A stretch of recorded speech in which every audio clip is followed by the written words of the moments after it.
Hello friends, आप सभी को नमस्कार।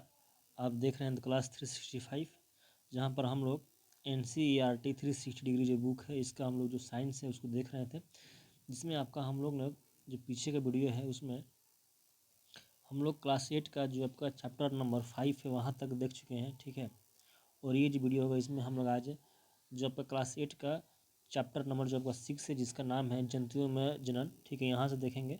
और आज इस वीडियो में हम लोग जो है क्लास 8 जो है पूरा उसको कर लेंगे कंप्लीट। ठीक है, यानी कि आपका जो लास्ट चैप्टर जो प्रकाश है यहाँ तक आज हम लोग इस क्लास में देख लेंगे।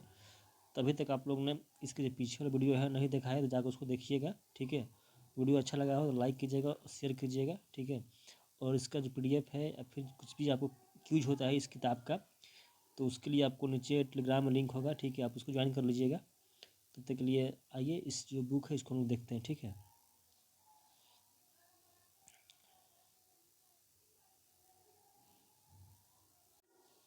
तो देखिए जो आपका चैप्टर नंबर 6 है जिसका नाम है आपका जंतुओं में जनन। क्या नाम है आपका? जंतुओं में जनन। इसको हम लोग आज देखेंगे। ठीक है, देखिए इसका जो पहला क्वेश्चन है इसमें बोला गया है निम्नलिखित कथनों पर विचार कीजिए। आपके सामने कुछ कथन दिया गया है, पूछा है कि इनमें से कौन सा कथन जो है असत्य है यानी कि आपका गलत है, उसको चुनना है। पहला जो आपका कथन है इसमें आपका बोला गया है जंतुओं में जो आपका जनन है इसकी दो विधियां हैं। पहला कथन बोला गया है जंतु है इनमें जो आपका विधियां है जनन करने का वो दो विधियां हैं। जो आपका दूसरा नंबर कथन इसमें बोला गया है कि जो विधि है उसमें आपका एक आपका लैंगिक है और दूसरा जो विधि है वो आपका अलैंगिक है। ठीक है, और आपका तीसरा कथन बोला गया है जनन जिसमें नर तथा मादा युग्मक का संलयन होता है लैंगिक जनन कहलाता है। पूछा है कौन सा कथन असत्य है यानी कि जो गलत है वो चुनना है। देखिए हम लोग जानते हैं कि जो जंतु है उनमें जो जनन की विधि है वो सिर्फ आपका एक है और वो आपका है कौन सा? तो आपका लैंगिक जनन है। ठीक है, यानी कि आपका ये जो दो विधियाँ है गलत है और जो दोनों विधियाँ का नाम दिया गया ये भी गलत है। इसमें सिर्फ आपका जो पहला विधि है जिसका नाम है आपका लैंगिक जनन। ठीक है, इसी के द्वारा जो जंतु है जैसे कि मनुष्य हो गया, पशु हो गया, इस सब में जो है आपका सिर्फ लैंगिक जो आपका जनन है इसके द्वारा क्या करते हैं वो अपना जो भी जो भी बेबी है उसको वो जन्म देते हैं। यानी कि जो आपका इसमें दोनों के दोनों क्या आपका गलत है।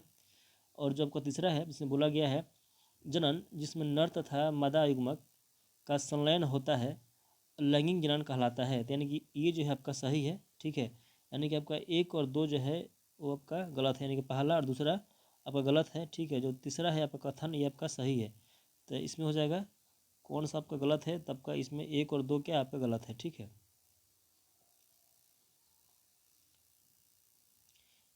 फिर आपका क्वेश्चन है जंतुओं में जनन अंग नर और मादा युग्मक उत्पन्न करते हैं जो संलयित होकर बनाते हैं। देखिए बोला गया है जंतु हैं इसमें जो नर और जो मादा है ये जो दोनों आपका जो युग्मक उत्पन्न करते हैं, जैसे कि जो नर है ये आपका स्पर्म बनाता है और जो मादा है ये बनाती है आपका क्या ओवम बनाती है।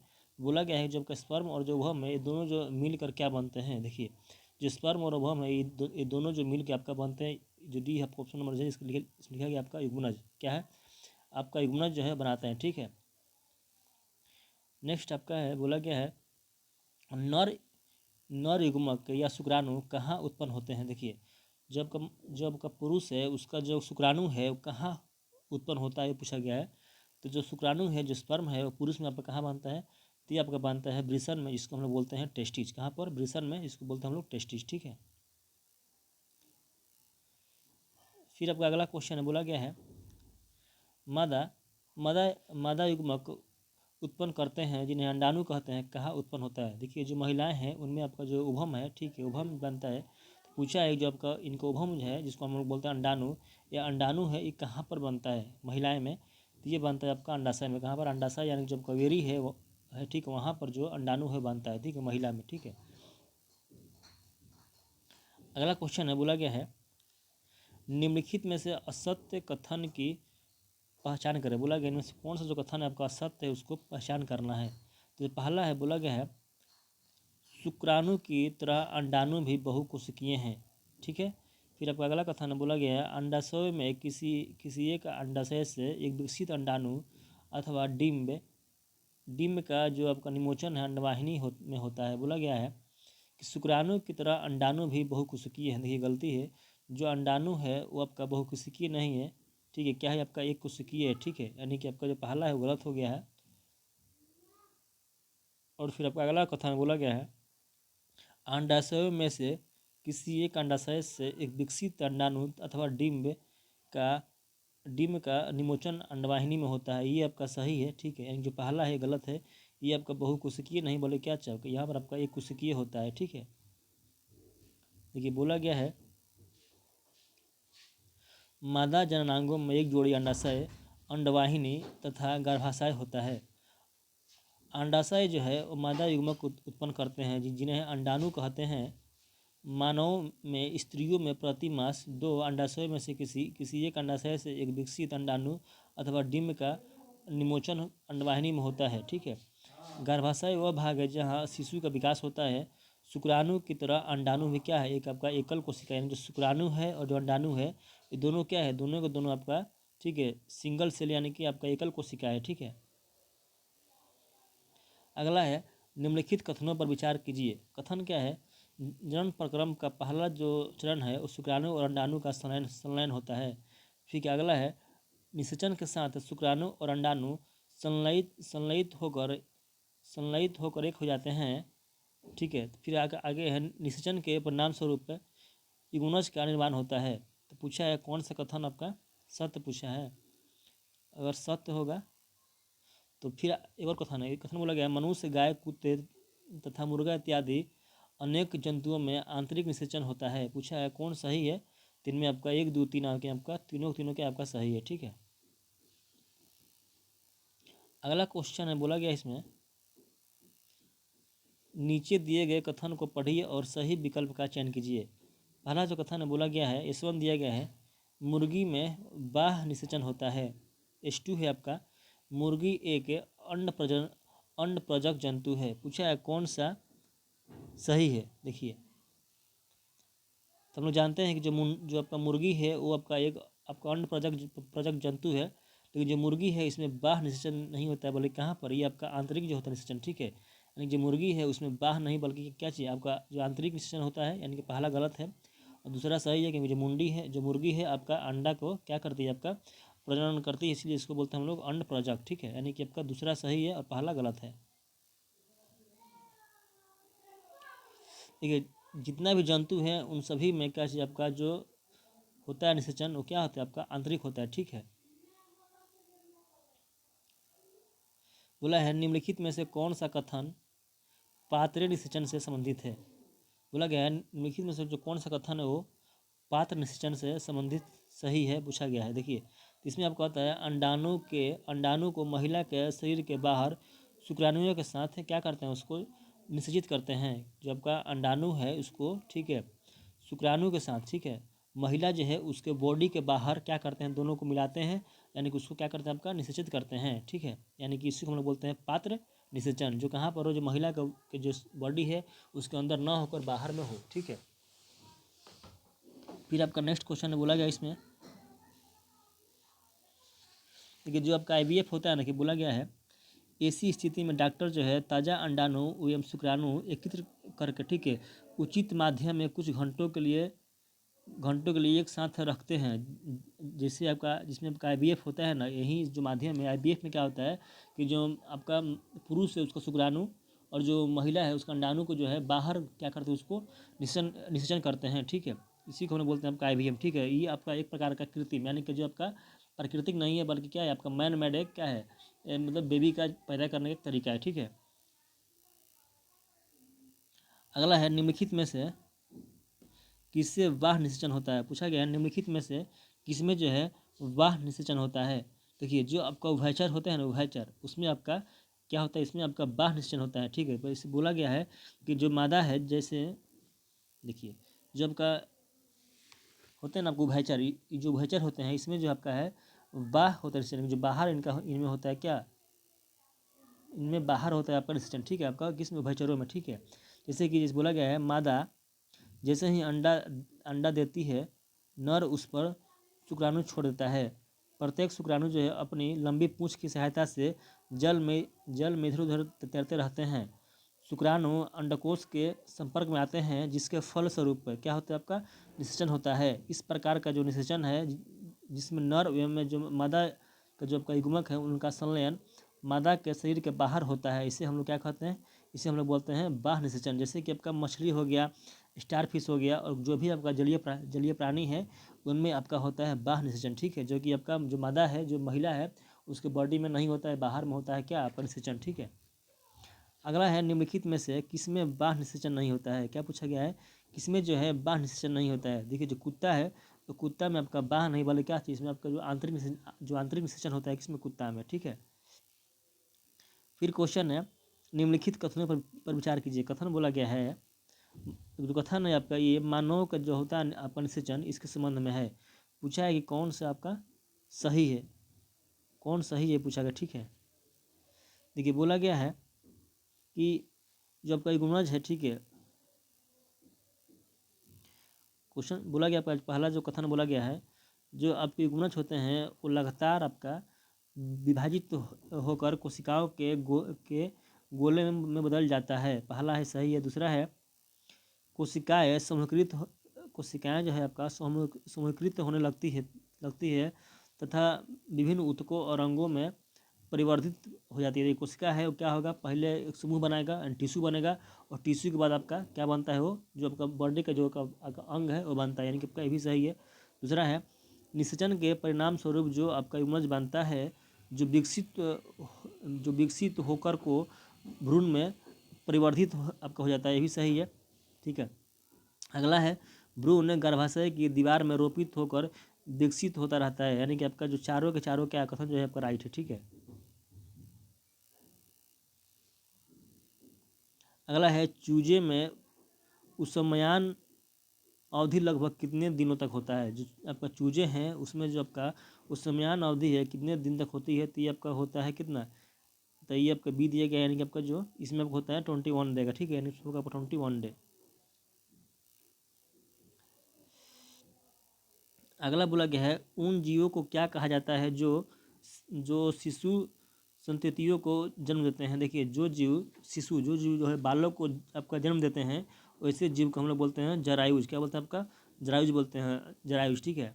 देखिए बोला गया है जो जंतु सीधे ही शिशु को जन्म देते हैं उन्हें जरायुज जरायु जंतु कहलाता है। जैसे कि मनुष्य है, गाय भैंस बकरी, ये सब क्या है, ये आपका जो शिशु है उसी को जन्म देता है, इसलिए उसको बोलते हैं क्या, आपका जो जरायु जंतु उनको बोलते हैं, ठीक है, जरायुज, ठीक है, याद रखिएगा इसको।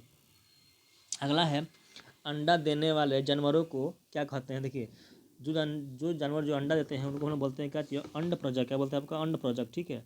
और जो जंतु क्या करते हैं, जो सीधे क्या आपका जो शिशु है उसको देते हैं आपका जन्म, तो उसको हम लोग बोलते हैं क्या चीज़, आपका बोलते हैं जरायुज बोलते हैं, ठीक है, जरायुज, ठीक है। अगला है टेडपोल निम्नलिखित में से किसकी प्रारंभिक अवस्था होती है। देखिए जो टेडपोल है, ये जो आपका मेढक है, मेढक की जो प्रारंभिक अवस्था उसको बोलते हैं आपका टेडपोल, ठीक है। अमीबा में लैंगिक जनन किस प्रकार होता है। देखिए जो आपका अमीबा है इसमें जो आपका जनन है वो कैसे होता है पूछा गया है, तो इसमें आपका होता है द्विविभाजन। क्या होता है, इसमें आपका होता है द्विविभाजन, ठीक है, किसमें आपका अमीबा में, ठीक है, सी नंबर सही हो जाएगा। ये बोला गया है जो आपका हाइड्रा है, इस हाइड्रा में आपका जो होता है लैंगिक जनन उसका जो प्रकार है उसका नाम क्या है पूछा गया है। देखिए जो आपका हाइड्रा है इसमें आपका होता है मुकुलन, ठीक है, जैसे कि आपके यहाँ पढ़े हैं जो आपका अमीबा है, इस अमीबा में आपका होता है द्विविभाजन, ठीक है, लेकिन जो आपका हाइड्रा है, आपका हाइड्रा में आपका होता है क्या, इसमें आपका होता है मुकुलन, ठीक है। अगला है ईस्ट में, ठीक है, आपका जो होता है जनन की जो प्रकार है उसको क्या नाम है, ईस्ट में। देखिए जो ईस्ट है इसमें आपका होता है मुकुलन। देखिए जो आपका हाइड्रा है और ईस्ट है, दोनों में आपका क्या होता है, दोनों में आपका होता है मुकुलन, ठीक है। फिर आपका अगला क्वेश्चन है, इसमें बोला गया है आपका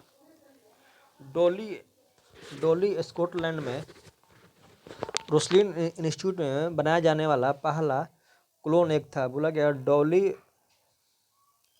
डॉली स्कॉटलैंड में रोसलिन इंस्टीट्यूट में बनाया गया पहला जो क्लोन था वो किसका था, तो था किसका, भेड़ का, किसका, वो भेड़ का था, ठीक है।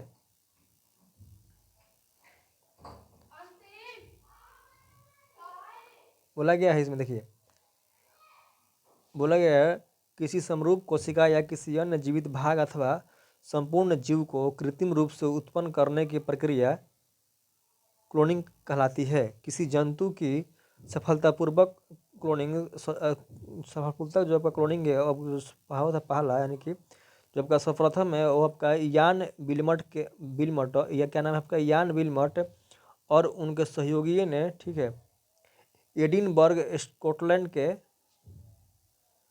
रोजलिन इंस्टीट्यूट में की। उन्होंने एक भेड़ को क्या किया था आपका क्लोन किया था, जिसका नाम क्या डोली रखा गया था, ठीक है। और ये कब हुआ था, ये हुआ था आपका 5 जुलाई 1996 को, ठीक है। इसीलिए इसको बोलते हैं आपका, तो पहला आपका क्लोन है वो हुआ था किस पर, डॉली नाम की क्या थी, एक भेड़ थी उस पर, ठीक है।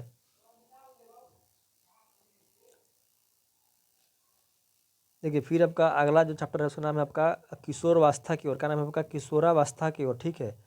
ये आपका चैप्टर नंबर 7 है। क्या नाम है आपका, किशोरावस्था की ओर, ठीक है। पहला क्वेश्चन है, बोला गया है एक लड़का जिसकी जो आयु है 9 वर्ष है तथा लंबाई 120 सेंटीमीटर है, वृद्धि काल की समाप्ति पर उसकी जो अनुमानित लंबाई क्या होगी। देखिए तो ये होगी आपका 160, कितना होगा ये आपका 160 होगा सेंटीमीटर में, ठीक है।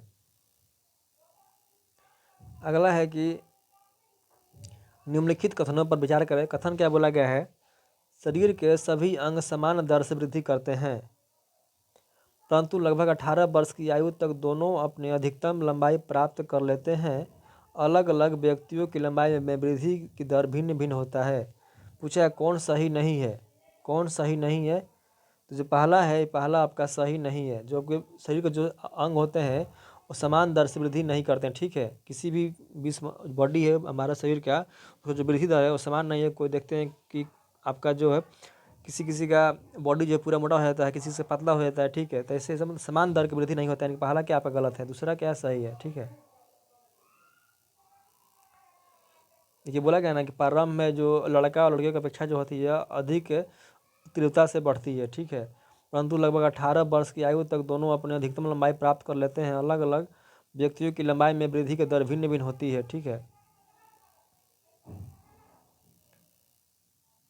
बोला गया है शरीर के सभी अंग समान दर से वृद्धि नहीं करते हैं। कभी कभी किशोर के हाथ अथवा पैर के अन्य अंगों की अपेक्षा बड़े दिखाई देते हैं, परंतु शीघ्र ही दूसरे भाग की वृद्धि कर शारीरिक अनुपात को संतुलित कर देते हैं। फलतः शरीर क्या सुडौल हो जाता है, यानी कि जो आपका शरीर का जो सभी अंग है समान दर से वृद्धि नहीं करते हैं। अगला क्वेश्चन है लंबाई में एकाएक वृद्धि के दौरान होने वाला सबसे अधिक दृष्टिगोचर परिवर्तन है, तो क्या है, तो ये आपका हो जाएगा यौन आरंभ। क्या है, तो ये आपका हो जाएगा यौन आरंभ, ठीक है। पूछा है निम्नलिखित कथनों पर विचार कीजिए। कथन क्या है, किशोरावस्था में किशोरावस्था में स्वर यंत्र अथवा लैरिंक्स में वृद्धि का प्रारंभ होता है। लड़कों का स्वर यंत्र विकसित होकर अपेक्षाकृत बड़ा हो जाता है। लड़कों में बढ़ते कंठ को गले के बाहर निकले हुए एक भाग के रूप में देखा जा सकता है, कंठमणि कहलाता है। पूछा है कौन सही नहीं है, तो इसमें जो पहला है वो सही नहीं है। पहला क्या बोला गया था इसमें कि किशोरावस्था में स्वर यंत्र अथवा लैरिंग्स में वृद्धि का प्रारंभ होता है। लड़कों का स्वर यंत्र विकसित होकर अपेक्षाकृत बड़ा हो जाता है, ये बात जो है गलत है, ठीक है।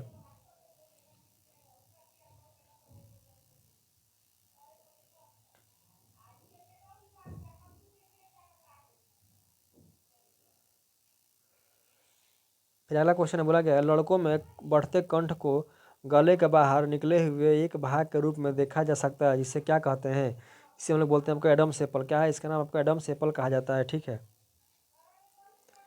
फिर आपका अगला क्वेश्चन है, देखिए इसी को बोलते हैं हम लोग एडम्स एप्पल।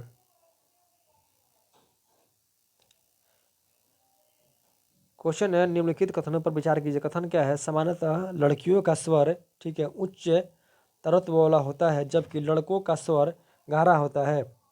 मस्तिष्क का अधिकतम विकास शैशवावस्था में होता है। पूछा गया है सही कथन क्या है। देखिए इसमें जो पहला जो है सही है और दूसरा जो है गलत है। पूछा गया बोला गया है मस्तिष्क का अधिकतम जो विकास है वो शैशवावस्था में होता है, जो कथन क्या है गलत है। लेकिन जो पहला है कथन क्या है सही है आपका। फिर आपका अगला क्वेश्चन है, बोला गया मस्तिष्क का अधिकतम विकास कब होता है, तो ये आपका होता है कब? ये आपका होता है किशोरावस्था में, ठीक है। जो मस्तिष्क का विकास है, अधिकतम विकास आपका कब होता है? तो ये आपका होता है कब? जब रहता है कोई बालक रहता है किस में? आपका किशोरावस्था में, तब, ठीक है। क्वेश्चन है, किशोरावस्था के दौरान होने वाले शारीरिक परिवर्तन द्वारा उत्प्रेरित और नियंत्रित होते हैं। देखिए, बोला गया है किशोरावस्था के दौरान होने वाले शारीरिक परिवर्तन, ठीक है, ये आपका हार्मोन और अंतः जो स्रावी ग्रंथि है, इनके द्वारा क्या होता है? ये आपका कंट्रोल होता है, ठीक है। यानी कि पहला और दूसरा क्या, दोनों के दोनों कथन सत्य है। क्वेश्चन है, किशोरावस्था के दौरान देखे गए परिवर्तनों में से कौन सा लड़कों के साथ जुड़ा नहीं है? तो कौन सा है जो किशोरावस्था में जो लड़का है उसका जो आवाज़ है वो तीक्ष्ण नहीं होता है, ठीक है। ये जो है ये आपका लड़कियों में होता है, यानी कि पहला जो है यही सही है। इसमें क्या, लड़का में जो आवाज़ है वो तीक्ष्ण नहीं होता है, ठीक है। बोला गया है किशोरावस्था के दौरान विकसित द्वितीय लैंगिक के अभिलक्षण होते हैं। तो क्या होते हैं? लड़कों में विकसित अभिलक्षण केवल लड़कों में, केवल लड़कियों में। देखिए, ये हो जाएगा आपका लड़का और लड़कियों में विकसित अभिलक्षणों में अंतर, ठीक है।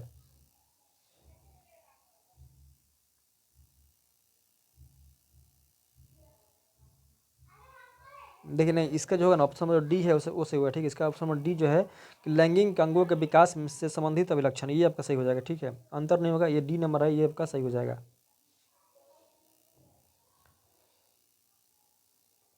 फिर जो आपका अगला क्वेश्चन इसमें बोला गया है, निम्नलिखित में से कौन यौन आरंभ के दौरान वृषण के कार्य है? तो कौन सा कार्य है? तो ये आपका है टेस्टोस्टेरोन का स्राव। क्या हो जाएगा आपका? ये हो जाएगा टेस्टोस्टेरोन, उसका स्राव होता है, ठीक है। फिर आपका क्वेश्चन इसमें बोला गया है, निम्नलिखित में से कौन यौनारंभ के दौरान अंडाशय के कार्य नहीं है? तो कौन कार्य नहीं है? तो ये आपका है जो आपका टेस्टोस्टेरोन का जो स्राव है, ये इसका कार्य नहीं है, ठीक है। फिर आपका क्वेश्चन है, निम्नलिखित कथनों पर विचार कीजिए। कथन दिया गया है, पहला कथन है, लैंगिक हार्मोन गौण लैंगिक लक्षण के लिए उत्तरदायी है। लैंगिक हार्मोन भी पीयूष ग्रंथि द्वारा स्रावित हार्मोन के नियंत्रण में है। पूछा है कौन सा कथन सही है? कथन क्या है पहला? देखिए, पहला आपका बोला गया, इसमें बोला गया आपका लैंगिक हार्मोन गौण लैंगिक लक्षण के लिए तो उत्तरदायी है, ये सही है। दूसरा है, लैंगिक हार्मोन भी पीयूष ग्रंथि द्वारा स्रावित हार्मोन के नियंत्रण में है, यानी कि आपका पहला और दूसरा दोनों दोनों क्या है? सही है, ठीक है। एक और दो दोनों सही है। अगला क्वेश्चन आगे बोला गया, महिलाओं में जनन जनन जनन आयु तब शुरू होती है जब उनका, ठीक है, मासिक धर्म क्या होता है? जो शुरू होता है तब महिलाओं में, ठीक है। अगला क्वेश्चन है, निम्नलिखित कथनों पर विचार कीजिए। कथन आपका क्या है? जिसमें बोला गया आपका सही कथन को चुनना है, ठीक है। कथन क्या आपका बोला गया है, युग्मक की परिपक्वता एवं उत्पादन की क्षमता पुरुषों में स्त्रियों के अपेक्षा अधिक अधिक अवधि तक रहती है। दूसरा है, स्त्रियों में जन्मावस्था का प्रारंभ यौनारंभ 10 से 12 वर्ष की आयु से 10 की 12 वर्ष की आयु से हो जाता है तथा सामान्यतः 45 से 50 वर्ष की आयु तक चलता है, ठीक है। अगला है, प्रारंभ है ऋतुस्राव चक्र नियमित हो सकता है तथा उसके अनियमित होने में कुछ समय लग सकता है। पूछा है कौन सा कथन सही है? तो इसमें तो आपका एक और दो सही है, ठीक है। तो तीसरा है ये गलत है, ठीक है।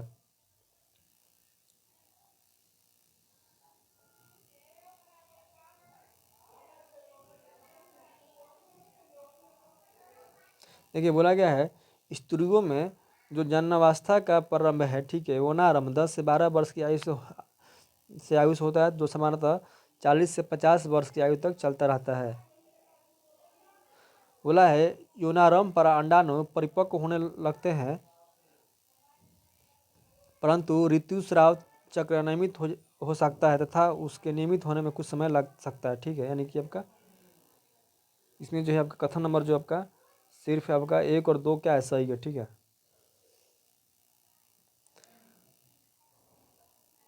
बोला गया निम्नलिखित कथनों पर विचार कीजिए। कथन क्या है, जन्म लेने वाले शिशु के लिंग निर्धारण का संदेश होता है। यह संदेश निश्चित अंडाणु में धागे सी संरचना अर्थात गुणसूत्रों में निहित होता है। स्त्री में 2 आपका एक्स गुणसूत्र होते हैं, जबकि पुरुष में एक एक्स तथा एक्स वाई होते हैं। देखिए बोला गया है जो स्त्री है इसमें 2 एक्स होता है, जो पुरुष है इसमें एक्स और वाई होता है। यानी कि जो दूसरा है कथन जो सही है और जो पहला है ये भी सही है, ठीक है। जब का पुरुष जो भी बच्चा आपका जन्म लेगा उसका जो लिंग का जो आपका होता है निर्धारण वो किससे होता है, इसी आपका एक्स एक्स या फिर एक्स वाई के मिलने से होता है। यानी कि आपके दोनों के दोनों क्या आपका सही है। अगला है गुणसूत्र किसमें उपस्थित होता है। बोला गया जो गुणसूत्र है वो किसमें उपस्थित होता है। देखिए ये जो गुणसूत्र है ये आपका जो केंद्रिका है इसमें आपका होता है उपस्थित। जो आपका गुणसूत्र है ये कहाँ पर होता है, ये आपका जो केंद्रिका है जो आपका न्यूक्लियस है यहाँ पर आपका होता है कौन, गुणसूत्र, ठीक है।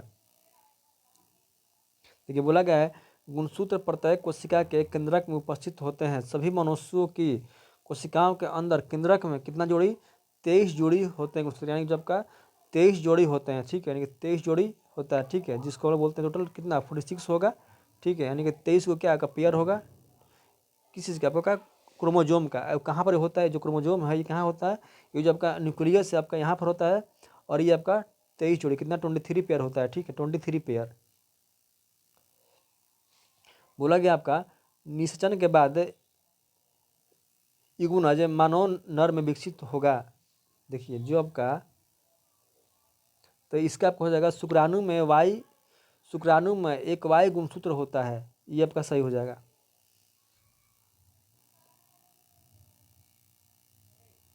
देखिए पूछा गया है कि जो आपका होगा जो बच्चा है, ठीक है, वो नर होगा, इसके लिए क्या है, तो इसके लिए अगर बच्चा के जो नर है उसके लिए आपका एक्स और वाई होगा आपका गुणसूत्र, तो क्या होगा, बच्चा होगा क्या होगा आपका नर होगा, यानी कि वो पुरुष होगा। यानी पूछा गया है जो शुक्राणु है उसमें आपका एक जो होगा कम से कम क्या होगा आपका वाई गुणसूत्र होगा। यानी कि आपका बी नंबर क्या सही हो जाएगा।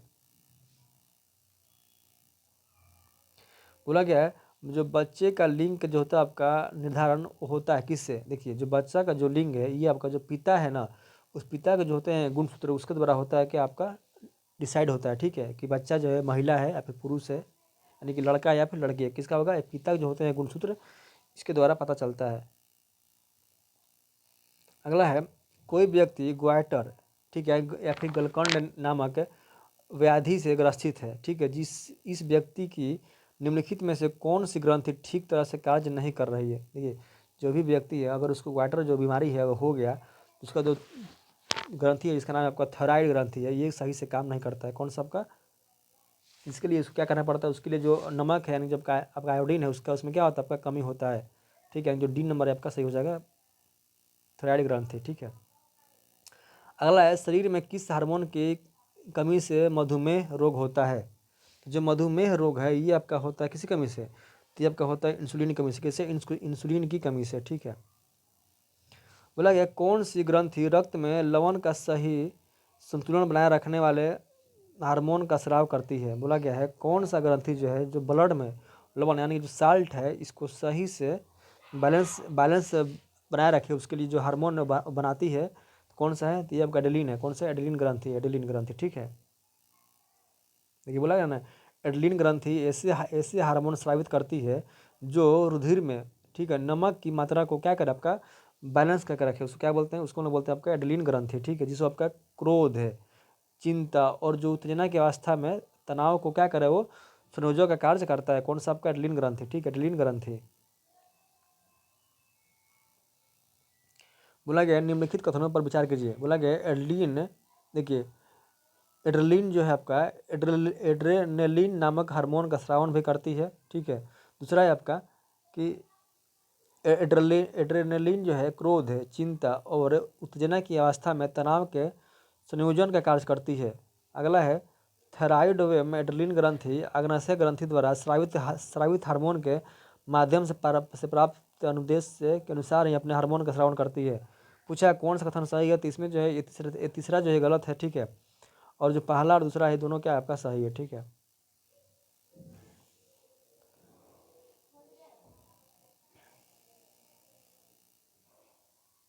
देखिए जब आपका थायराइड और जब एड्रेनलिन ग्रंथि है ना ये आपका पीयूष ग्रंथि द्वारा, किसके द्वारा, जो पीयूष ग्रंथि है उसके द्वारा स्रावित हार्मोन के माध्यम से प्राप्त आदेश के अनुसार ही अपने हार्मोन का जो है श्रावण करती है। यानी कि जो आपका थायराइड है और एड्रेनलिन है किसका बात मानती है, ये जो आपका जो अब आपका पीयूष ग्रंथि है इसका ही ये लोग बात मानता है, ठीक है। जो आपका पिट्यूटरी ग्लैंड है उसका ये लोग बात मानते हैं, कौन सा, एड्रीन और थायराइड थायराइड ग्रंथि, ठीक है। अगला है वृद्धि हार्मोन किस ग्रंथि द्वारा स्रावित होता है। देखिए जो आपका वृद्धि हार्मोन है ये होती स्रावित किससे हो रहा है, ये आपका हो जाएगा पिट्यूटरी ग्लैंड यानी कि आपका हो जाएगा पीयूष ग्रंथि। ठीक है, जब आपका वृद्धि हार्मोन है इसके लिए कौन जिम्मेवार है, तो ये आपका जिम्मेवार है कौन सा, पीयूष ग्रंथि। ठीक है, बी नंबर सही हो जाएगा। क्वेश्चन है लार्वा के वयस्क में मेढक में परिवर्तन को क्यांतरण के रूप में जाना जाता है। क्यांतरण किसके द्वारा क्या होता है, आपका जो नियंत्रण है होता है, तो क्या हो जाएगा इसका आपका हो जाएगा थायरोक्सिन हार्मोन। क्या आपका हो जाएगा थायरोक्सिन हार्मोन द्वारा। ठीक है, बोला गया है निम्नलिखित में से कौन सा संतुलित आहार का उदाहरण है, तो कौन सा है, तो ये आपका सभी यानी कि दूध भी है, दाल भी है और सब्जी भी है, सब क्या है, सबका बैलेंस। ये क्या है, ये सभी आपका क्या है, ये सभी आपका एक बैलेंस फूड है। ठीक है, यानी कि आपका डी नंबर सही हो जाएगा। फिर आपका अगला क्वेश्चन इसमें बोला गया है कि कौन सा भोजन तुरंत ऊर्जा देता है। तो जो भोजन जैसे आपको होता है ना ये कार्बोहाइड्रेट, इससे जो है इंस्टेंट एनर्जी यानी कि आपका तुरंत एनर्जी मिलता है, किससे, आपका कार्बोहाइड्रेट, इसलिए बोला गया है कार्बोहाइड्रेट से भरपूर भोजन। ठीक है, अगर आपको तुरंत एनर्जी चाहिए तो उसके लिए क्या चाहिए, उसके लिए जब का कार्बोहाइड्रेट है इसका सेवन कीजिए। ठीक है, फिर आपका क्वेश्चन है जो आपका एड्स रोग है कैसे फैलता है। देखिए जो एड्स रोग है ये कैसे फैलता है, पहला जो कथन बोला गया है कि जो यह वायरस एक पीड़ित व्यक्ति से स्वस्थ व्यक्ति में ड्रग्स के इस्तेमाल की जाने वाले सिरिंज द्वारा की भी जा सकती है। जो सिरिंज होता है ना, सुई देने के लिए होता है सिरिंज, उसके द्वारा भी होता है, सही है। दूसरा है वायरस का संक्रमण दूसरे माध्यमों जैसे कि पीड़ित रोगी माँ से दूध द्वारा उसका शिशु में हो सकता है, भी सही है। तीसरा है HIV से पीड़ित व्यक्ति के लैंगिक संपर्क स्थापित करने के द्वारा भी इस रोग का संक्रमण होता है। जो HIV है वो सेक्स करने से भी फैलता है, यानी कि आपका 1 2 3 सही है। ठीक है, फिर आपका जो अगला जो चैप्टर है इसका नाम है आपका अध्याय 8 बल तथा दाब यानी कि आपका फोर्स एंड प्रेशर। ठीक है, क्वेश्चन बोला गया है विज्ञान में किसी वस्तु पर लगने वाला धक्का या खिंचाव क्या कहलाता है। किसी भी वस्तु पर अगर धक्का लग रहा है, खिंचाव हो रहा है, उसको हम लोग बोलते हैं बल। क्या बोलते हैं, बल। ठीक है, किसके द्वारा किसी वस्तु की गति की अवस्था में परिवर्तन लाया जा सकता है, तो कौन लाएगा, ये आपका बल लाएगा। कौन, बल लाएगा। ठीक है, जो गति की अवस्था है उसमें कौन लाएगा आपका परिवर्तन, तो कौन, बल लाएगा। फिर आपका क्वेश्चन है बोला गया है निम्नलिखित में से असत्य कथन की करे पहचान। बोला गया है कौन सा कथन असत्य है उसको पहचान करना है। देखिए बोला गया है किसी वस्तु को विराम अवस्था से गति में ला सकती है। ठीक है, फिर अगर बोला है गतिशील वस्तु की चाल में परिवर्तन नहीं कर सकते हैं। गतिशील वस्तु की जो दिशा है उसमें परिवर्तन कर सकते हैं, वस्तु की आकृति में परिवर्तन ला सकते हैं। बोला गया जो बल है, बल के बारे में कौन सा कथन क्या है आपका असत्य है, वो पूछा गया है। तो देखिए बल जो है ना किसी वस्तु को विराम अवस्था से गति में ला सकता है, ये कर सकता है। गतिशील वस्तु की चाल में परिवर्तन नहीं कर सकता, ये गलत है। बल जो है गतिशील वस्तु की चाल में क्या परिवर्तन कर सकता है, पूछा है असत्य कौन सा है, तो असत्य आपका सिर्फ बी नंबर है। ठीक है, बोला है निम्नलिखित में से सही है कोई वस्तु बिना बल लगाए, किसी वस्तु में अगर बल नहीं लगाएंगे तो क्या होगा, तो अपने आप जो गति में नहीं आ सकती है, सही है, ये गति में नहीं आएगी बिना बल लगाए। अपने आप दिशा जो है वो परिवर्तित नहीं कर सकती, ये भी सही है। अपने आप आकृति में परिवर्तन नहीं ला सकती, ये भी सही है। यानी कि क्या होगा, इनमें से सभी सही हो जाएगा। अगला है मांसपेशियों की क्रिया से उत्पन्न बल को क्या कहते हैं। देखिए जो बल जो है मांसपेशियों की क्रिया से उत्पन्न होती है उसको हम लोग बोलते हैं क्या चीज़, वो हम लोग बोलते हैं आपका पेशीय बल। क्या होगा आपका पेशीय बल। ठीक है, क्वेश्चन है निम्नांकित में से कौन सा पेशीय बल का सही आपका जो है उदाहरण नहीं है, कौन नहीं है। किसी व्यक्ति द्वारा अपने दोनों हाथों से जमीन पर रखी पानी की बाल्टी को उठाना, ये आपका क्या है, ये आपका इसका एग्जाम्पल है। ठीक है, पहला एग्जाम्पल। दूसरा है किसी व्यक्ति द्वारा अपने दोनों हाथ से मेज पर रखी पुस्तक उठाना, ये भी है एग्जाम्पल इसका पेशीय बल का। किसी व्यक्ति द्वारा अपने दोनों हाथों से नाव खेना बंद कर देना, नाव का पानी में कुछ दूरी चलकर रुक जाना। देखिए अगर जो उसका दोनों हाथ जो है उससे कुछ काम नहीं हो रहा है तो जो है पेशीय बल का क्या एग्जाम्पल नहीं है, यानी कि जो सी नंबर है ये सही है। यही आपका क्या है, इसका एग्जाम्पल नहीं है पेशीय बल का। अगला है किसी व्यक्ति द्वारा अपने दोनों हाथों से फर्श पर रखी इमेज को ढकेलना, यानी कि जी हाँ, जहाँ पर भी जो है आपका जो बॉडी है, जो पेशी है, पेशी है, जो हाथ है उससे काम नहीं हो रहा है, तो हम बोलेंगे वहाँ पर पेशीय बल का एग्जाम्पल नहीं है, यानी कि सी नंबर इसमें कोई काम हाथ से नहीं हो रहा है। ठीक है, नाव को खेना का क्या कर दिया, बंद कर दिया है, यानी कि आपका ये पेशीय बल का एग्जाम्पल नहीं है। अगला है निम्नलिखित में से संपर्क बल क्या होता है। ये संपर्क बल है, संपर्क बल उसको बोलते हैं इसमें क्या हो, दो गो वस्तु जब अपने में संपर्क करके बल लगता हो। जैसे कि आपका पेशीय बल, हम किसी भी चीज़ को ढकेलना होगा तो हाथ में क्या होगा, टच करेंगे हाथ से, तब वो क्या होगा, उसमें उसको ढकेल सकते हैं, यानी कि जो पेशीय बल है क्या है, आपका संपर्क बल है। जो घर्षण बल है ये भी क्या आपका एक संपर्क बल है। ठीक है, यानी कि आपका सी नंबर 2, 1 और 2 क्या आपका सही है। पूछा गया निम्नलिखित कथनों पर विचार कीजिए। कथन क्या है, इसकी दिशा सदैव सदैव गति की दिशा के क्या आपका विपरीत होती है। घर्षण बल सभी गतिशील वस्तुओं पर लगता है। पूछा गया है कौन सा कथन सही है। ये जो कथन दिया गया है ये आपका दिया गया है किसके बारे में, ये आपका दिया गया है घर्षण बल के बारे में। जो घर्षण बल है ये हमेशा जो है, जो आपका दिशा होगा गति का उसके उल्टा काम करता है। ठीक है, यानी कि उससे क्या होगा, आपका हमेशा उल्टा दिशा में काम करेगा, यानी कि उसका पहला जो है सही है कि हमेशा क्या होगा, आपका विपरीत दिशा में काम करेगा। और ये जो है जितना भी आपका गतिशील वस्तु है उस सब पर लगता है। ठीक है, यानी कि आपका 1 और 2 दोनों क्या है सही है। बोला गया है चुंबक द्वारा जो लगाया गया बल है वो कैसा बल है। ये क्या है आपका, ये आपका गैर संपर्क बल है। हम लोग जो है किसी भी चीज़ को जो है अगर चुंबक से खींचना है तो अगर हम चुंबक को उसमें टच नहीं करते हैं, दूर से भी अगर चुंबक दिखाएंगे तो वहाँ से क्या होगा, वो खुद अपने आप वहाँ से खिंचा के चला आएगा, यानी कि आपका क्या, ये आपका एक गैर संपर्क बल है, यानी कि नॉन कॉन्टैक्ट फोर्स है। फिर एक नेक्स्ट क्वेश्चन बोला कि इसमें कि निम्नलिखित में से कौन सा असंपर्क बल के उदाहरण है। कौन इसमें क्या है, असंपर्क बल का उदाहरण है। पेशीय तो होगा नहीं। ठीक है, चुंबकीय चुंबकीय आपका आपका क्या होगा। ठीक है, और आपका एक गुरुत्वाकर्षण ये होगा। तो कौन सही है आपका, ए और सी, ए और सी होगा। ठीक है, यहाँ बी नहीं होगा, ए और सी होगा। ठीक है, यानी कि ए और सी जो है आपका एक कैसा बल है, ये दोनों आपका असंपर्क बल का एग्जाम्पल है। ठीक है, आपका पहला और थर्ड। ठीक है, ये गलती दिया गया है, ए और बी नहीं होगा, ए और सी होगा।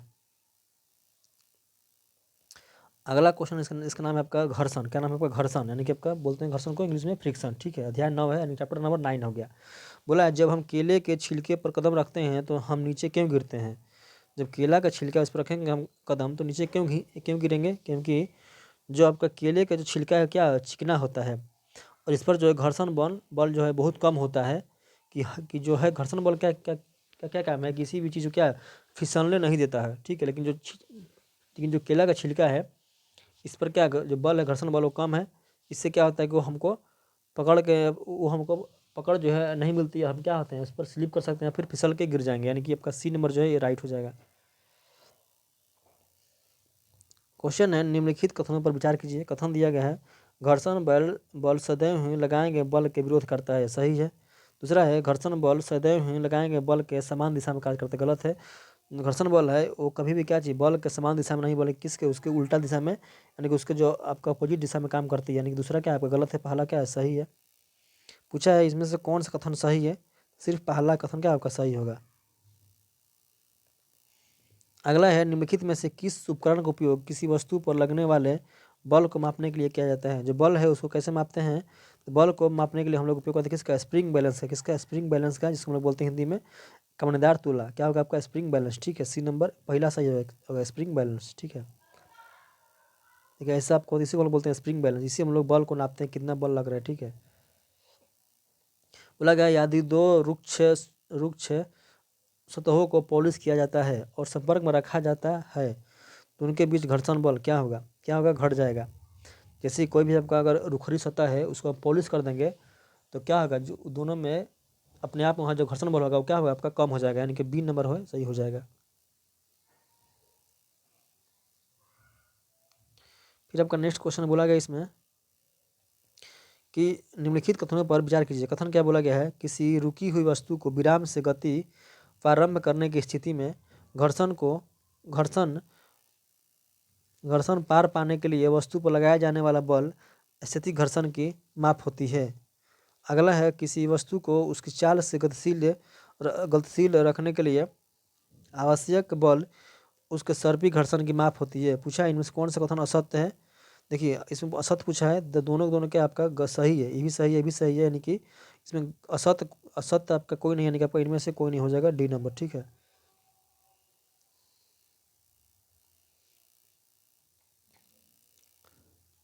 देखिए बोला गया है किसी रुकी हुई वस्तु को विराम से, ठीक है, कोई वस्तु वस्तु रुका हुआ है, उसको विराम से गति प्रारंभ करने की स्थिति में, ठीक है, घर्षण को जैसे ही पार करते हैं, उसका जब तक बॉडी जो है रेस्ट में है, उस पर कोई ना कोई घर्षण बल काम कर रहा होगा, लेकिन जैसे ही उसको गति में लाएंगे, जो आपका घर्षण बल वहाँ पर होगा उसको तो पार करना पड़ेगा।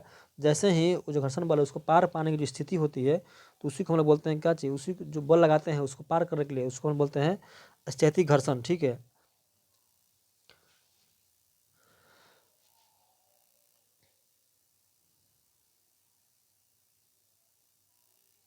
अगला है यदि वह घर्षण न हो, यदि वह घर्षण न हो तो क्या होगा। और दीवार में कील नहीं ठोक पाते, धागे में गांठ नहीं बांध पाते, घर्षण के बिना कोई भवन निर्माण नहीं हो सकता। बोला गया है यदि जो है घर्षण नहीं होगा तो क्या होगा, तो तीनों में से कोई भी काम क्या होगा, नहीं हो पाएगा, यानी कि इनमें से सभी हो जाएगा। बोला गया है निम्न में से किसमें घर्षण जो है हानिकारक है। घर्षण जो है हानिकारक कहाँ पर है, देखिए जो मशीन का जो गतिशील पुर्जे है ना, वहाँ पर जो घर्षण हानिकारक है, क्योंकि जो मशीन के जो पार्ट पुर्जे होते हैं क्या हो जाएगा, घिस जाएंगे। अगर वहाँ पर घर्षण ढेर रहेगा तो क्या हो जाएगा, घिस जाएगा। इसीलिए यहाँ पर क्या करते हैं हम लोग, जो लुब्रिकेंट जैसे ग्रीस है, आपका मोबिल, उस सब का इस्तेमाल करते हैं, किसके लिए, जो घर्षण है उसको कम करने के लिए, ताकि जो पार्ट्स पुर्जा है क्या घिसे नहीं। क्या हो जाएगा, जो मशीन के गतिशील पुर्जों में घर्षण है क्या यहाँ पर आपका हानिकारक है, यानी जो घर्षण है ना इसका कहीं ना कहीं हमारे लिए लाभदायक भी है। जैसे कि हम चलते हैं रोड पर तो क्या घर्षण के कारण चलते हैं, लेकिन जो कहीं कहीं क्या है ये आपका हानिकारक भी है। जैसे कि आपका मशीन का पार्ट पुर्जा है, वहाँ पर क्या होगा, जो घर्षण इसके कारण क्या होगा, जो उसका पार्ट पुर्जा का है वो घिस जाएगा। ये पूछा गया है कहाँ पर ये हानिकारक है, तो मशीन के गतिशील पुर्जों में क्या है, ये हानिकारक है घर्षण। ठीक है। बोला है निम्न में से किसमें घर्षण हानिकारक नहीं है, तो कहाँ हानिकारक नहीं है, तो जूतों के सोल में तो आपका है क्या, ये आपका हानिकारक नहीं है, और पेंच में और बॉल बेरिंग में ब्रेक लगाने में हानिकारक नहीं है। तो ये तो आपका जूते का सोल भी होगा और ब्रेक लगाने में भी होगा। यहाँ पर डी दिया गया है, इसमें आपका जो आंसर है वो आपका ए और डी दोनों हो सकता है। ठीक है।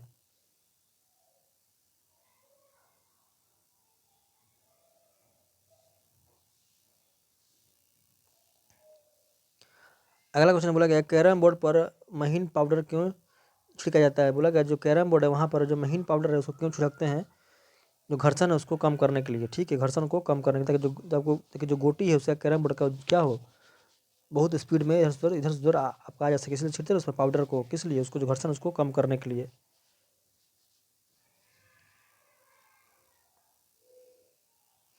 बोला गया यदि दरवाजे के कब्जे पर स्नेहक लगाया जाता है तब घर्षण में क्या होगा, क्या होगा, घर्षण घट जाएगा। घर्षण को घटाते हैं ताकि जो दरवाजा हो क्या हो, आसानी से बंद और खुल सके।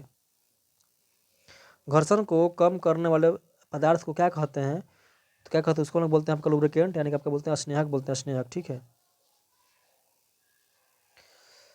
क्वेश्चन है जब कोई निकाय दूसरे निकाय की सतह पर ढकता है तो उसकी गति के प्रतिरोध में क्या कहा जाता है, क्या होगा आपका, उसको हम बोलते हैं आपका लोटनी घर्षण। क्या होगा आपका लोटनी घर्षण, जहाँ पर भी बॉडी जो है क्या होगा आपका अगर लुढ़केगा उसको हम बोलते हैं आपका क्या लोटनी घर्षण। ठीक है, यानी जो बॉडी है क्या होगा लुट लुट रही है, गोल गोल घूम रही है।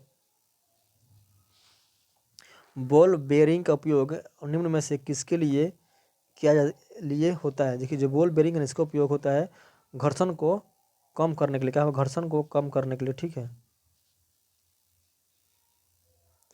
इसी को हम लोग बोलते हैं बॉल बेयरिंग। ठीक है, तो ना बेयरिंग, वही बेयरिंग, बॉल बेयरिंग है।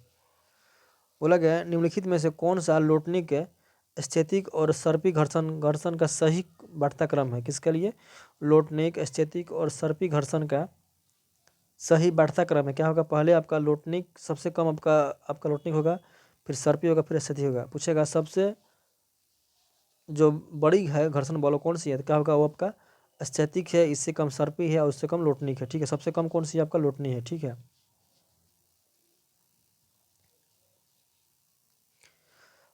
तरल पदार्थ द्वारा लगाए गए घर्षण बल को कहा जाता है, क्या कहेंगे उसको, उसको हम बोलते हैं आपका कर्षण। क्या बोलते हैं, कर्षण बोलेंगे, कर्षण। ठीक है, यानी कि पहला क्या होगा, सही होगा कर्षण।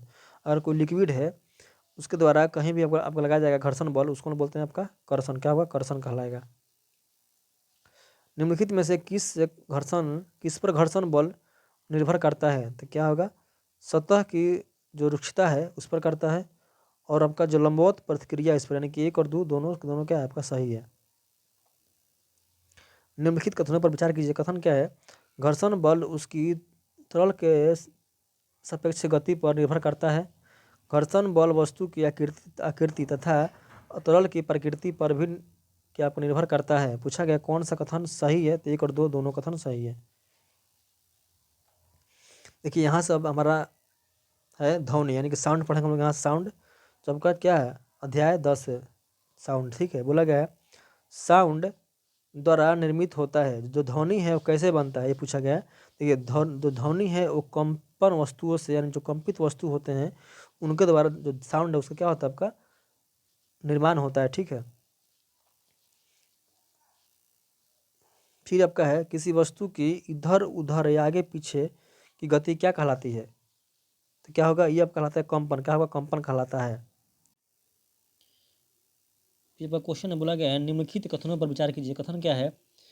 कंपयमान वस्तु ध्वनि उत्पन्न करती है। यह कंपन हमें आसानी से दिखाई दे जाते हैं, लेकिन अधिकांश स्थिति में उनका जो आपका आयाम है इतना कम होता है कि हम उन्हें अनुभव नहीं कर पाते, लेकिन आसानी से देख पाते हैं।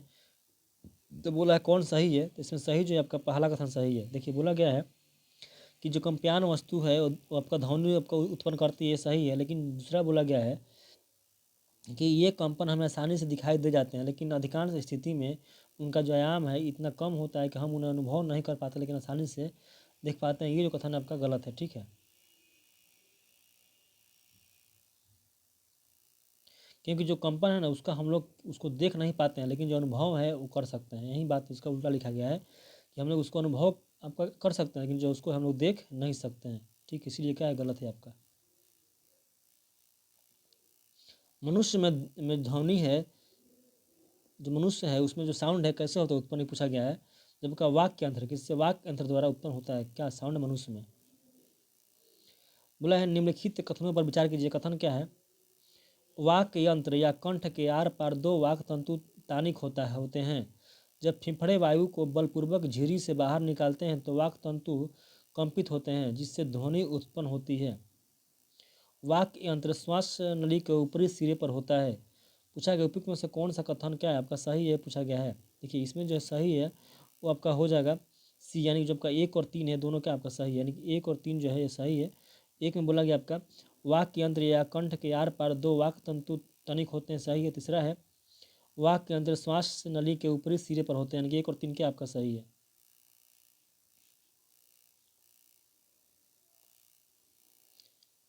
महिला में वाक तंतु पुरुषों में वाक तंतु से होता है। कितना होता है? 5 जो मिलीमीटर है, क्या 5 mm क्या होता है? छोटा होता है। ठीक है, ये बोला गया है पुरुषों की जो होती है आपका वाक तंतु की लंबाई होती है आपका 20 mm। ठीक है, लेकिन जो महिलाओं में होती है आपका 15 mm, यानी कि जो 5 mm जो है क्या होती है वो कम होती है। वहीं पूछा गया है पुरुषों और महिलाओं में वाक तंतु की लंबाई क्या होती है? तो पुरुषों में आपका होगा 20 mm, महिला में आपका होगा 15 mm। ठीक है, यानी कि सी नंबर सही हो जाएगा। वाक यंत्र की लंबाई किसमें सबसे छोटी होती है? किसमें होती है? बच्चे में। किसमें? बच्चे में होती है। ठीक है, और अगला है जिसमें बोला गया आपका कि ध्वनि के संरचना के लिए आपका आवश्यक माध्यम अवस्था में होनी चाहिए। तो क्या होगा? जो ध्वनि की जो आपको संरचना के लिए जो माध्यम है वो कैसा होना चाहिए? वो आपका ठोस होना चाहिए। कैसा? ठोस होना चाहिए, ठोस। ठीक है, ये जो आपका साउंड है सिर्फ किस में आपका सिर्फ ठोस में ही क्या आपका आ जा पाती है। ठीक है,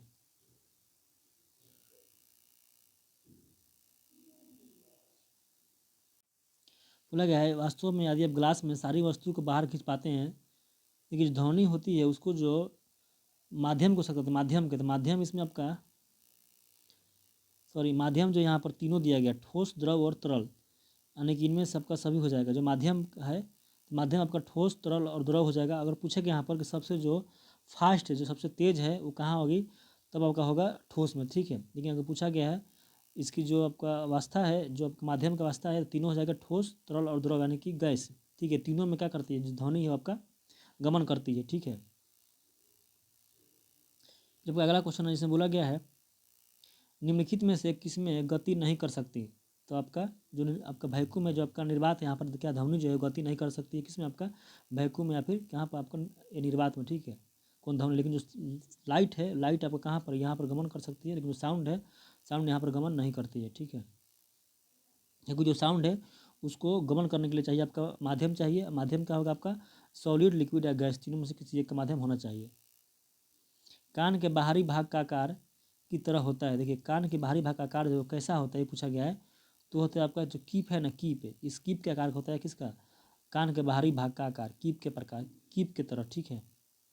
बोला गया जब ध्वनि नालिका से गुजरती है जिसके सिरे पर एक पतली पतली तानिक झिल्ली होती है, इसे क्या कहते हैं, इसे हम लोग बोलते हैं आपका कर्णपटह। क्या बोलते हैं इसको हम लोग, कर्णपटह बोलते हैं, ठीक है। अपने कानों से कोई तीखी, नुकीली या कठोर वस्तु नहीं डालनी चाहिए।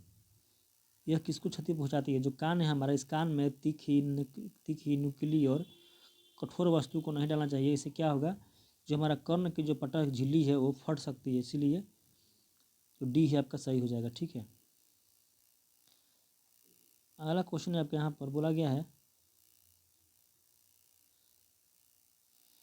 कि निम्नलिखित कथनों पर असत्य कथन की क्या करना, हमको पहचान करना है, ठीक है। कथन क्या है आपका कि प्रति सेकंड होने वाले दोलन की संख्या को दोलन की आवृत्ति कहते हैं, सही है, ठीक है। जो फ्रीक्वेंसी होती है क्या होता है, ये फिजिकल होता है ना 1/t, यानी कि प्रति सेकंड बोला गया है, यानी कि आपका क्या होगा, ये पहला सही हो जाएगा। दूसरा है जब आपका आवृत्ति है, जो फ्रीक्वेंसी है उसको किस में, आपका हर्ज में मापते हैं।